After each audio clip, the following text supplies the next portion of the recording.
राम राम राम राम राम राम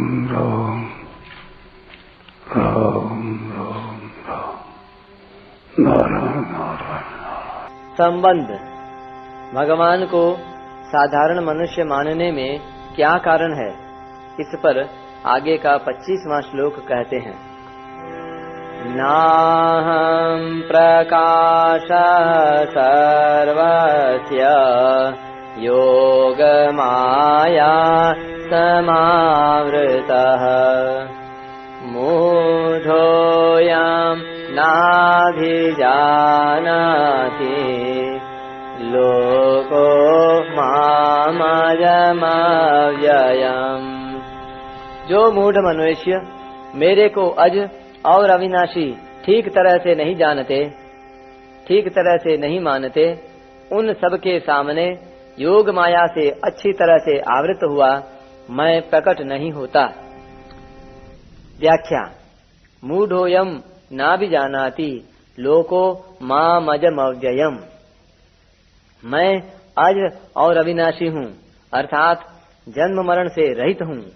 ऐसा होने पर भी मैं प्रकट और अंतर्धान होने की लीला करता हूँ, अर्थात जब मैं अवतार लेता हूँ तब अज यानी अजन्मा रहता हुआ ही अवतार लेता हूँ और अव्ययात्मा रहता हुआ ही अंतर्धान हो जाता हूँ। जैसे सूर्य भगवान उदय होते हैं तो हमारे सामने आ जाते हैं और अस्त होते हैं तो हमारे नेत्रों से ओझल हो जाते हैं, छिप जाते हैं।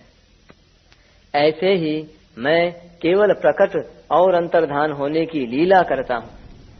जो मेरे को इस प्रकार जन्म मरण से रहित मानते हैं वे तो असम्मूढ़ हैं, परंतु जो मेरे को साधारण प्राणियों की तरह जन्मने मरने वाला मानते हैं वे मूढ़ हैं।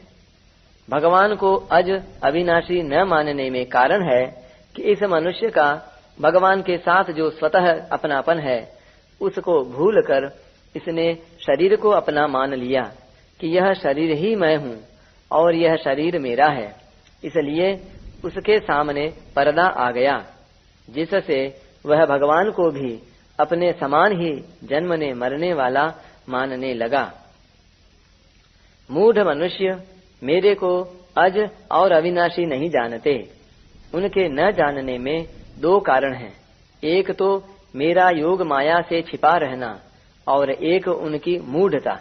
जैसे किसी शहर में किसी का एक घर है और वह अपने घर में बंद है तथा शहर के सब घर शहर की चार दीवारी यानी परकोटे में बंद हैं। अगर वह मनुष्य बाहर निकलना चाहे तो अपने घर से निकल सकता है, पर शहर की चार दीवारी से निकलना उसके हाथ की बात नहीं है। हाँ, यदि उस शहर का राजा चाहे तो वह चार दीवारी का दरवाजा भी खोल सकता है और उसके घर का दरवाजा भी खोल सकता है। अगर वह मनुष्य अपने घर का दरवाजा नहीं खोल सकता तो राजा उस दरवाजे को तोड़ भी सकता है। ऐसे ही यह प्राणी अपनी मूढ़ता को दूर करके अपने नित्य स्वरूप को जान सकता है, परंतु सर्वथा भगवत तत्व का बोध तो भगवान की कृपा से ही हो सकता है। भगवान जिसको जनाना चाहे वही उनको जान सकता है।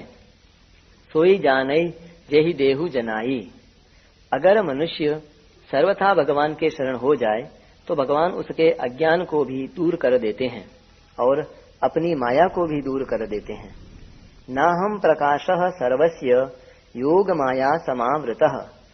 उन सब के सामने अर्थात उस मूढ़ समुदाय के सामने मैं भगवत रूप से प्रकट नहीं होता, कारण कि वे मेरे को अज अविनाशी भगवत रूप से जानना अथवा मानना ही नहीं चाहते। प्रत्युत वे मेरे को साधारण मनुष्य मानकर मेरी अवहेलना करते हैं।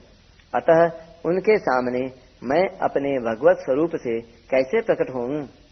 तात्पर्य है कि जो मेरे को अज अविनाशी नहीं मानते, प्रत्युत मेरे को जन्मने मरने वाला मानते हैं, उनके सामने मैं अपनी योग माया में छिपा रहता हूँ और सामान्य मनुष्य जैसा ही रहता हूँ। परंतु जो मेरे को अज अविनाशी और संपूर्ण प्राणियों का ईश्वर मानते हैं, मेरे में श्रद्धा विश्वास रखते हैं, उनके भावों के अनुसार मैं उनके सामने प्रकट रहता हूँ। भगवान की योग माया विचित्र, विलक्षण, अलौकिक है। मनुष्यों का भगवान के प्रति जैसा भाव होता है, उसके अनुसार ही वे योग माया समावृत भगवान को देखते हैं।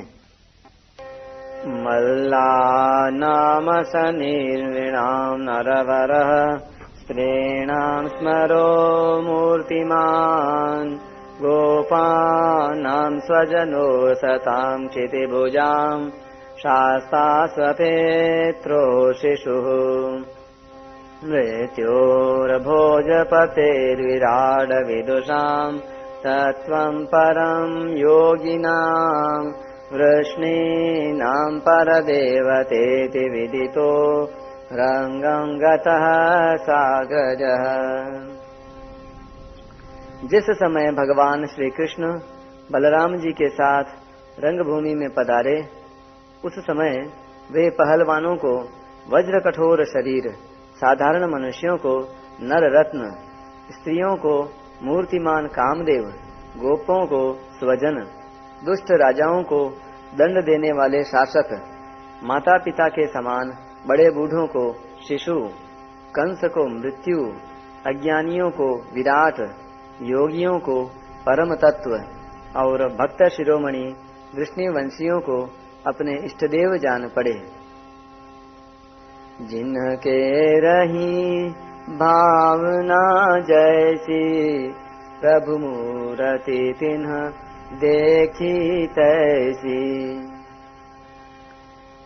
यहाँ भगवान ने कहा है कि जो मेरे को अज अविनाशी नहीं जानते वे मूढ़ हैं। और 10वें अध्याय के दूसरे श्लोक में कहा है कि देवता और महर्षि मेरे प्रभव को नहीं जानते। इस पर शंका होती है कि भगवान को अज अविनाशी नहीं जानना और उनके प्रभव को नहीं जानना, ये दोनों बातें तो एक ही हो गई। परंतु यहाँ न जानने वालों को मूढ़ बताया है और वहाँ उनको मूढ़ नहीं बताया है। ऐसा क्यों? इसका समाधान है कि भगवान के प्रभव को अर्थात प्रकट होने को न जानना दोषी नहीं है, क्योंकि वहाँ भगवान ने स्वयं कहा है कि मैं सब तरह से देवताओं और महर्षियों का आदि हूँ। जैसे बालक अपने पिता के जन्म को कैसे देख सकता है, क्योंकि वह उस समय पैदा ही नहीं हुआ था, वह तो पिता से पैदा हुआ है।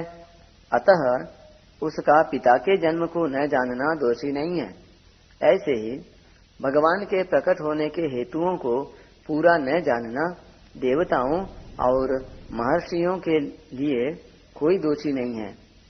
भगवान के प्रकट होने को कोई सर्वथा जान ही नहीं सकता, इसलिए वहाँ देवताओं और महर्षियों को मूढ़ नहीं बताया है। मनुष्य भगवान को अज अविनाशी जान सकते हैं, अर्थात मान सकते हैं। अगर वे भगवान को अज अविनाशी नहीं मानते तो यह उनका दोष है, इसलिए उनको यहाँ मूढ़ कहा है। परिशिष्ट भाव। जो बुद्धिहीन मनुष्य भगवान को नहीं मानते, भगवान अवतार काल में सबके सामने प्रकट होते हुए भी उनके सामने प्रकट नहीं होते। ये यथा माम प्रपद्यन्ते तांस तथैव भजाम्यहम्। वास्तव में भगवान अप्रकट रहना चाहते नहीं, पर जो उनको नहीं मानते उनके सामने वे कैसे प्रकट हों। अवतार काल में भगवान लौकिक रूप में दिखने पर भी वास्तव में सदा अलौकिक ही रहते हैं, परंतु राग द्वेष के कारण अज्ञानी मनुष्यों को भगवान लौकिक दिखते हैं, अर्थात भगवान रूप से न दिखकर मनुष्य रूप से ही दिखते हैं।